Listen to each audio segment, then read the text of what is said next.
जरा एक दृश्य की कल्पना कीजिए। हाँ। एक बहुत बड़ी प्राचीन और एकदम शानदार लाइब्रेरी है, लेकिन उस लाइब्रेरी के अंदर कोई नहीं है। बस सन्नाटा पसरा है और सब लोग बाहर सड़क पर जमा हैं। अच्छा। हाँ, और वहां पर ना एक भयंकर दंगा चल रहा है। दोनों तरफ से पत्थरबाजी हो रही है, नारे लग रहे हैं, और वो भी उस एक किताब के नाम पर जो उस शांत लाइब्रेरी के अंदर सुरक्षित रखी है। विडंबना तो यही है ना कि दंगा करने वाले किसी भी इंसान ने अंदर जाकर उस किताब को खोलकर पढ़ा तक नहीं है। बिल्कुल वही तो। वे सिर्फ कवर देखकर या कवर के बारे में सुनकर ही एक दूसरे की जान लेने पर उतारू है। ये असल में हमारे आज के समाज का एक बहुत ही सटीक चित्र है। एकदम सही कह रहे हैं आप। हम अक्सर चीजों को उनके नाम या लेबल से पकड़ लेते हैं। हाँ, और उनके असली अर्थ तक पहुंचने की जहमत नहीं उठाते। हमें एक पहचान चाहिए होती है, एक झंडा चाहिए होता है, लेकिन उस पहचान के लिए जो खोज करनी पड़ती है ना, जो कठोर सवाल खुद से पूछने पड़ते हैं, उनसे हम बचना चाहते हैं। और यही आज की हमारी इस गहन चर्चा, यानी हमारे आज के इस डीप डाइव का मिशन है। बिल्कुल। आज हम उस विषय पर बात कर रहे हैं जिस पर शायद इस समय भारतीय समाज और राजनीति में सबसे ज्यादा शोर मचा हुआ है, सनातन धर्म। ये एक बहुत ही संवेदनशील मुद्दा है। हाँ, और हमारे पास डेली पायनियर में छपा आचार्य प्रशांत का एक बेहद विस्तृत लेख है। तो आज हम इस राजनीतिक शोर को चीरते हुए ये समझने की कोशिश करेंगे कि इस शब्द का असली दार्शनिक आधार क्या है। Right. और हाँ, शुरुआत में ही मैं ये स्पष्ट कर दूं कि हम यहाँ किसी राजनीतिक विचारधारा का समर्थन नहीं कर रहे हैं, चाहे वो वामपंथी हो या दक्षिणपंथी। ये स्पष्टीकरण बहुत जरूरी है। जब कोई विषय राजनीति से इतना जुड़ जाता है ना, तो निष्पक्षता ही एकमात्र तरीका है। बिल्कुल। हमारा उद्देश्य केवल इस लेख में दिए गए तथ्यों और तर्कों का निष्पक्ष विश्लेषण करना है। तो ठीक है, चलिए इसे थोड़ा खोलकर समझते हैं। हाँ, बताइए। ये सारा हालिया बवाल आखिर शुरू कहाँ से हुआ? अगर हम घटनाओं के क्रम को देखें तो 2023 में तमिलनाडु के नेता उदयनिधि स्टालिन का एक बयान आया था। याद है मुझे। जहां उन्होंने सनातन धर्म की तुलना डेंगू, मलेरिया और कोरोना वायरस से की थी। उन्होंने कहा कि इसे सिर्फ नकारना नहीं चाहिए बल्कि जड़ से खत्म कर देना चाहिए। और उसके बाद तो जैसे पूरे देश में एक वैचारिक भूचाल ही आ गया था। हाँ, लेकिन अगर आप उस हंगामे को ध्यान से देखें ना, तो लेख ये तर्क देता है कि प्रतिक्रियाएं बिल्कुल वैसी ही थीं जैसी उम्मीद थी। मतलब एक तरफ वो लोग थे जो बिना कुछ सोचे समझे बस बचाव में उतर आए, और दूसरी तरफ वो जो आलोचक थे। बिल्कुल। लेकिन दिलचस्प बात यह है कि आचार्य प्रशांत के विश्लेषण के अनुसार दोनों ही पक्ष एक स्ट्रॉ मैन से लड़ रहे थे। स्ट्रॉ मैन मतलब एक नकली पुतले से। यानी आलोचक सनातन धर्म के उस विकृत रूप पर हमला कर रहे थे जिसका असली दर्शन से कोई लेना देना ही नहीं है, और बचाव करने वाले उस सनातन धर्म की रक्षा करने दौड़ पड़े जिसे उन्होंने खुद कभी पढ़ा ही नहीं। मतलब इस पूरी शोरगुल में असली दार्शनिक परंपरा बीच में अछूती रह गई। एकदम सही। लेकिन यहाँ आलोचकों की चिंताओं को इतनी आसानी से खारिज नहीं किया जा सकता ना। लेख भी मानता है कि उनकी शिकायतें बिल्कुल वास्तविक हैं। बिल्कुल हवा हवाई बातें नहीं है वो। जातिगत भेदभाव, पितृसत्ता, कमजोर वर्गों का जो सदियों तक शोषण हुआ है, ये सब हमारे समाज की बहुत कड़वी सच्चाइयां हैं। हाँ, इसमें कोई दो राय नहीं है। उदाहरण के तौर पर पेरियार का वो किस्सा बहुत मशहूर है। जब वो काशी गए थे, वहां घाटों पर उन्होंने जो सामाजिक स्थिति देखी, और फिर जब उन्हें एक भोजनालय से सिर्फ इसलिए बाहर निकाल दिया गया क्योंकि वो जन्म से ब्राह्मण नहीं थे। ये कोई मिथक नहीं था, ये उनका जिया हुआ कड़वा सच था। तो जब इस तरह के अमानवीय अनुभव से कोई विरोध की आवाज उठती है तो उसमें एक बहुत बड़ा नैतिक बल होता है। मैं आपकी इस बात से पूरी तरह सहमत हूँ। जो शोषण हुआ है और जो आज भी कई जगहों पर हो रहा है वो एक ऐतिहासिक सत्य है, लेकिन लेके एक बहुत बारीक सवाल उठाता है। वो क्या? सवाल ये है कि क्या ये सामाजिक बुराइयां सनातन धर्म के दार्शनिक मूल से पैदा हुई हैं? आचार्य प्रशांत का विश्लेषण बताता है कि नहीं। अच्छा, तो फिर ये कहां से आई? ये बुराइयां इंसान के अहंकार यानी ईगो की उपज हैं। अब यहां समझना जरूरी है कि अहंकार काम कैसे करता है। बताइए। अहंकार की ये फितरत होती है कि वो अपना प्रभुत्व बनाए रखने के लिए किसी भी उपलब्ध भाषा या पवित्र संस्था को हाईजैक कर लेता है। तो मतलब शोषण करने वाले को जब अपनी क्रूरता छुपानी होती है तो वो धर्म का चोला पहन लेता है। लेकिन ये हाईजैक असल में होता कैसे? ये रातों रात तो नहीं हुआ होगा। वर्ग है जो कमजोर वर्ग के संसाधन हड़पना चाहता है। ठीक है।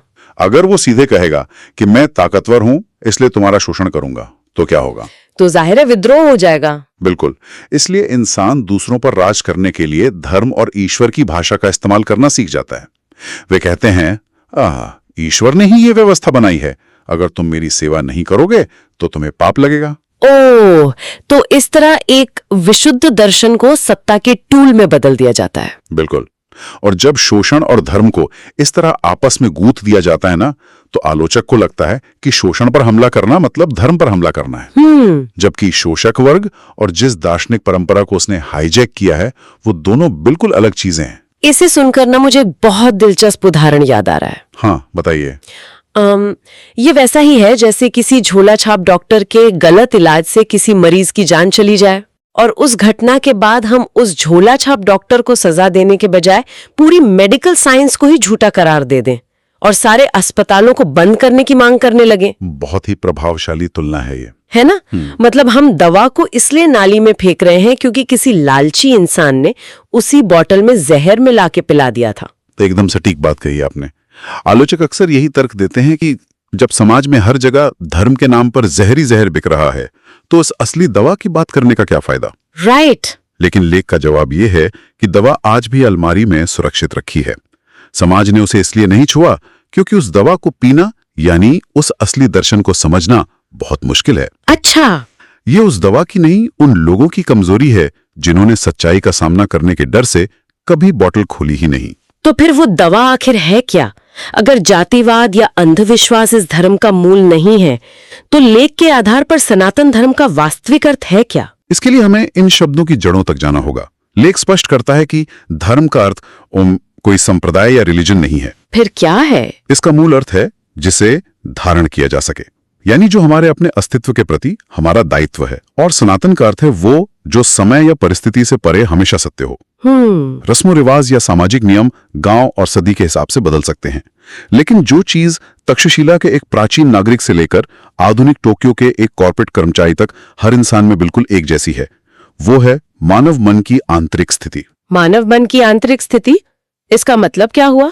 क्या हम उस अजीब सी बेचैनी की बात कर रहे हैं जो कभी खत्म नहीं होती? बिल्कुल वही बेचैनी, वो डर, वो असुरक्षा, वो अंतहीन लालच और वो गहरा एहसास कि जीवन में कुछ छूट रहा है। हाँ, ये तो हम सब महसूस करते हैं। इंसान कितनी भी संपत्ति जमा कर ले, अंदर का वो खालीपन नहीं भरता। लेख के अनुसार ये स्थिति किसी एक देश या धर्म की बपौती नहीं है, ये पूरी मानव जाति की डिफॉल्ट सेटिंग है। राइट। असनातन धर्म इसी सार्वभौमिक बेचैनी से मुक्ति पाकर वास्तविक समझ की ओर बढ़ने की एक यात्रा है। इसका लक्ष्य आसमान में बैठे किसी देवता को खुश करना नहीं है। अब यहाँ ना ये विषय बेहद दिलचस्प हो जाता है। अगर ये दर्शन इतना ही सार्वभौमिक है, तो फिर हम बार बार आत्मा जैसे शब्दों को क्यों सुनते हैं, जिन्हें अक्सर बहुत रहस्यमयी बना दिया जाता है? क्या आत्मा हमारे अंदर छुपी कोई जादुई चीज है जिसे ढूंढना होता है? लेख इस भ्रांति को बहुत स्पष्ट रूप से तोड़ता है। आत्मा कोई जादुई चीज नहीं है जिसे हमारा अहंकार किसी दिन खोज निकालेगा। इसे समझने के लिए पहले अहंकार की श्रेणियों को समझना होगा। वो क्या होती हैं? आसान शब्दों में कहें तो हम खुद को अलग अलग डिब्बों में बांटकर देखते हैं। मैं एक शरीर हूँ, मैं इस जाति का हूँ, मैं अमीर हूँ या गरीब हूँ। हाँ, ये सब हमारी पहचानें होती हैं। बिल्कुल, ये सब अहंकार की श्रेणियां हैं।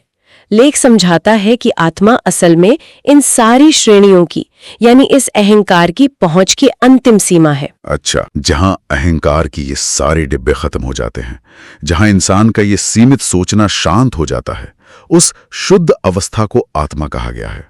लेकिन सदियों से बिचौलियों ने इसे एक कर्मकांडीय रहस्य बना दिया। ये एक बहुत बड़ा दावा है और ये मुझे एक स्वाभाविक सवाल की तरफ ले जाता है। अगर ये दर्शन इतना ही शुद्ध था, तो समाज में इतना भेदभाव और संकीर्णता कहाँ से आ गई? ये घालमेल शुरू कहाँ से हुआ? इस घालमेल को समझने के लिए हमें भारतीय उपमहाद्वीप के प्राचीन ग्रंथों के वर्गीकरण को समझना होगा। इस पूरी बहस में सबसे बड़ी गलती यही होती है कि लोग सारे ग्रंथों को एक ही तराजू में तौल देते हैं। तो सही वर्गीकरण क्या है? ग्रंथों को मुख्य रूप से दो श्रेणियों में बांटा गया है, श्रुति और स्मृति। श्रुति और स्मृति। श्रुति का अर्थ है जो सुना गया या जो विशुद्ध रूप से प्रकट हुआ, जैसे वेद और उपनिषद, ये असली कोर है। और दूसरी तरफ स्मृति, यानी जो याद रखा गया। जो बहुत बाद में समाज को चलाने के लिए रचा गया, जैसे मनुस्मृति और पुराण। दार्शनिक पदानुक्रम में स्मृतियों की स्थिति हमेशा श्रुति से बहुत नीचे मानी गई है। तो आज के समय में आलोचक जिन अमानवीय चीजों का विरोध करते हैं, वो नियम इन दोनों में से कहाँ पाए जाते हैं? लेख स्पष्ट करता है कि जिन जातिगत नियमों या छुआछूत का विरोध होता है, वे लगभग सारे के सारे स्मृति ग्रंथों और पुराणों से आते हैं। असली सनातन धर्म वेदांत पर आधारित है, जहां यह सब नहीं है। वेदांत मतलब उपनिषद और भगवद गीता। बिल्कुल। इस मूल दर्शन में जन्म के आधार पर ऊंच नीच का कोई स्थान नहीं है। चलिए इसे ना आज की तकनीकी भाषा में समझते हैं।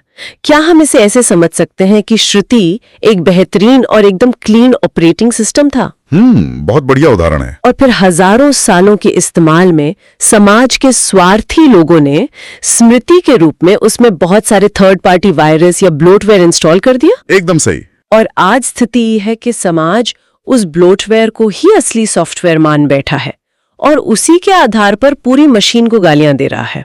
ये तुलना बिल्कुल सटीक है। लोग ब्लोटवेयर को ही मशीन का मूल स्वरूप समझ रहे हैं। लेकिन अगर उपनिषदों की थ्योरी इतनी ही क्लीन थी, तो समाज ने उसे प्रैक्टिस में क्यों नहीं उतारा?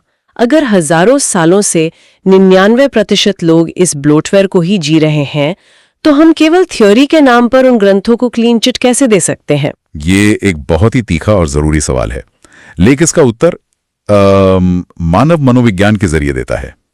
बात यह है कि वेदांत कोई मशीन का ऑपरेटिंग सिस्टम नहीं है, वे एक आईना है। आईना? हाँ, और इंसान को उस आईने में अपना कुरूप अहंकार देखना बिल्कुल पसंद नहीं है। उपनिषदों को जीने का मतलब है अपनी ही मान्यताओं और अपनी ही श्रेष्ठता के भ्रम को रोज मारना।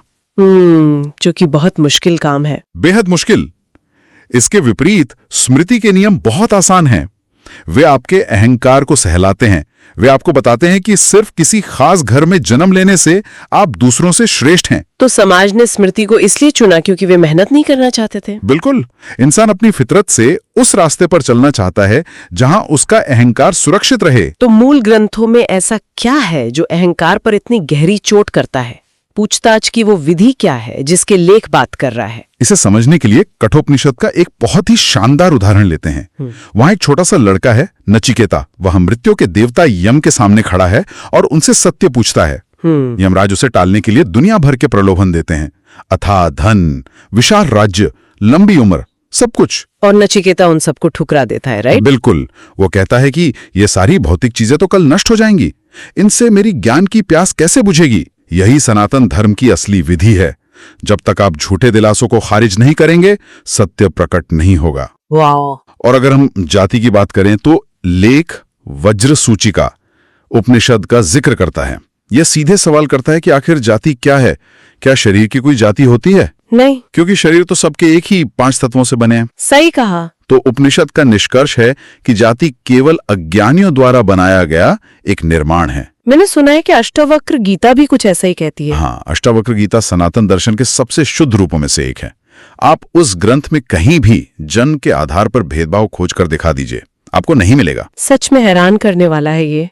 मतलब जो दर्शन इंसान को हर पहचान से मुक्त करने के लिए बना था, आज उसे ही समाज में दूसरों को नीचा दिखाने का हथियार बना दिया गया है। विडंबना है ये। और शायद इसीलिए आम लोग और राजनीतिज्ञ सनातन धर्म, हिंदू धर्म और हिंदुत्व इन तीनों शब्दों को एक ही समझ लेते हैं। यह आज की बहस की सबसे बड़ी परेशानी है। आचार्य प्रशांत का लेख इन तीनों के बीच के अंतर को बहुत स्पष्ट करता है। सनातन धर्म एक दार्शनिक दिशा है। दूसरा शब्द है हिंदू धर्म। सुप्रीम कोर्ट ने भी माना है कि यह तकनीकी रूप से कोई एक रिलीजन नहीं है, यह मान्यताओं और रस्मों रिवाजों का एक विशाल संग्रह है, जहां आप मूर्ति पूजा कर भी सकते हैं और नहीं भी। बिल्कुल। और तीसरा शब्द है हिंदुत्व, जो कि मुश्किल से 100 साल पुरानी एक राजनैतिक विचारधारा है जिसका उद्देश्य सांस्कृतिक राष्ट्रवाद है। तो जब आलोचक सनातन धर्म पर हमला करते हैं, तो वे असल में जमीनी स्तर वाले हिंदू धर्म की कुरीतियों पर हमला कर रहे होते हैं। हाँ, और रक्षक हिंदुत्व का बचाव कर रहे होते हैं, नाम किसी और का और लड़ाई किसी और चीज की।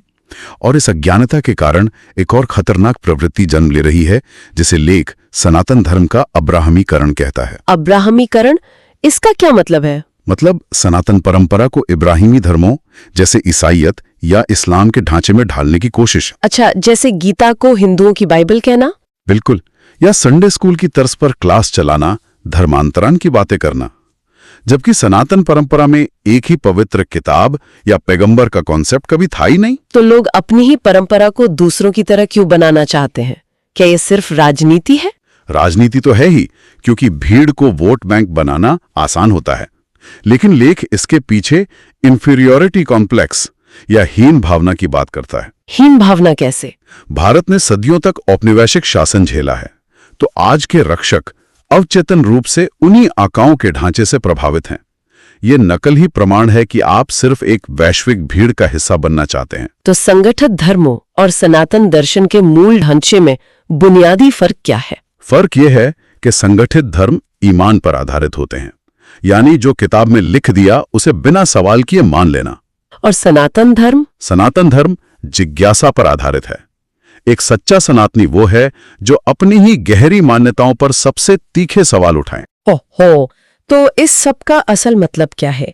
क्या इसका मतलब ये है कि एक ऐसा व्यक्ति जो खुद को हिंदू नहीं कहता लेकिन अपनी मान्यताओं पर सवाल उठाता है, वो एक कट्टरपंथी हिंदू से ज्यादा सनातनी हो सकता है? लेख का विश्लेषण बिल्कुल इसी निष्कर्ष पर पहुंचता है। कोई भी व्यक्ति अगर पूरी ईमानदारी से अपने अहंकार की बेड़ियों को तोड़ने की कोशिश कर रहा है तो वो सनातनी है। और यहीं पर इस लेख का सबसे चौंकाने वाला हिस्सा सामने आता है, जिसे सबसे बड़ी ऐतिहासिक विडंबना कहा गया है। हम सोचते हैं कि आस्तिक मतलब ईश्वर को मानने वाला, जो कि भारतीय दर्शन में एक बहुत बड़ी गलतफहमी है। तो असली आस्तिक कौन है? आस्तिक वो है जो श्रुति यानी उपनिषदों की पूछताछ की विधि को मानता है। लेख सांख्य दर्शन का उदाहरण देता है। जो लोग पहली बार सुन रहे हैं उनके लिए बताइए, सांख्य दर्शन क्या है? सांख्य भारत के 6 प्रमुख रूढ़िवादी दर्शनों में से एक है। ये ब्रह्मांड को चलाने के लिए किसी ईश्वर की आवश्यकता नहीं मानता, फिर भी इसे आस्तिक दर्शनों में गिना जाता है क्योंकि ये ज्ञान प्राप्त करने के लिए तार्किक विधि अपनाता है। ये अद्भुत है, और यही बात हमें भारत के उन बड़े विद्रोहियों तक ले जाती है जैसे पेरियार, भगत सिंह और डॉक्टर B.R. अम्बेडकर। सही कहा। पेरियार का पूरा जीवन रूढ़ियों पर सवाल उठाने में बीता। उन्होंने वही खंडन की विधि अपनाई जो उपनिषद सिखाते हैं। और भगत सिंह के बारे में तो कहा जाता है कि वे पक्के नास्तिक थे। भगत सिंह का उदाहरण सबसे शक्तिशाली है। अपनी फांसी से पहले उन्होंने मैं नास्तिक क्यों हूं लिखा। उन्होंने मौत के डर से धर्म के खूखले दिलासों को ठुकरा दिया। लेख कहता है कि ये सनातन दर्शन की सबसे कड़ी परीक्षा थी। मतलब उन्होंने धर्म के नाम पर डर के व्यापार को नकारा। और अंबेडकर का संघर्ष भी तो यही था। बिल्कुल, उनकी किताब एनाहिलेशन ऑफ कास्ट धर्म के खिलाफ नहीं बल्कि उन संस्थाओं के खिलाफ लड़ाई थी जिन्होंने इंसान को गुलाम बना दिया था। तो निष्कर्ष ये निकलता है कि जिन लोगों ने इस लेबल को सबसे ज्यादा खारिज किया वे असल में सनातन धर्म की पूछताछ की विधि के सबसे करीब थे, बजाय उनके जो बिना उपनिषद पढ़े केवल झंडे लहरा रहे हैं। यही हर महान विचार की ऐतिहासिक त्रासदी है। मूल ग्रंथ जो इंसान को आजाद करने आए थे वो अज्ञानता के बोझ तले दब जाते हैं। तो आज हमने जो कुछ भी समझा उसका सारांश यही है कि सनातन धर्म एक बेहद कठोर दार्शनिक परंपरा है। ट्रेजेडी ये है कि जो इसके रक्षक होने का दावा करते हैं और जो आलोचक है, दोनों ने ही मूल ग्रंथों को बिना पढ़े लाइब्रेरी के बाहर दंगा कर रखा है। और सच्ची धार्मिकता अपने ही अहंकार का सामना करने में है, न कि धर्म को अहंकार सजाने का टूल बना लेने में। राइट। तो अंत में श्रोताओं के लिए एक विचार, जरा सोचिए, अगर कोई भी लेबल, चाहे वो सनातनी का हो, नास्तिक का हो या सेक्युलर का हो, अगर वो आपको एक कंफर्ट जोन में डाल देता है और खुद पर सवाल उठाने से रोकता है, तो क्या वो लेबल ही आपके अहंकार का हथियार नहीं बन गया है? सोचने वाली बात है। क्या आपने धर्म या विचार के नाम पर अपनी बेचैनी को छिपाने का नया तरीका तो नहीं ढूंढ लिया? शायद अब उस लाइब्रेरी का दरवाजा खोलकर मूल पन्नों को खुद पलटने का वक्त आ गया है। आज के इस डीप डाइव में हमारे साथ जुड़ने के लिए धन्यवाद। सोचते रहिए और सवाल पूछते रहिए।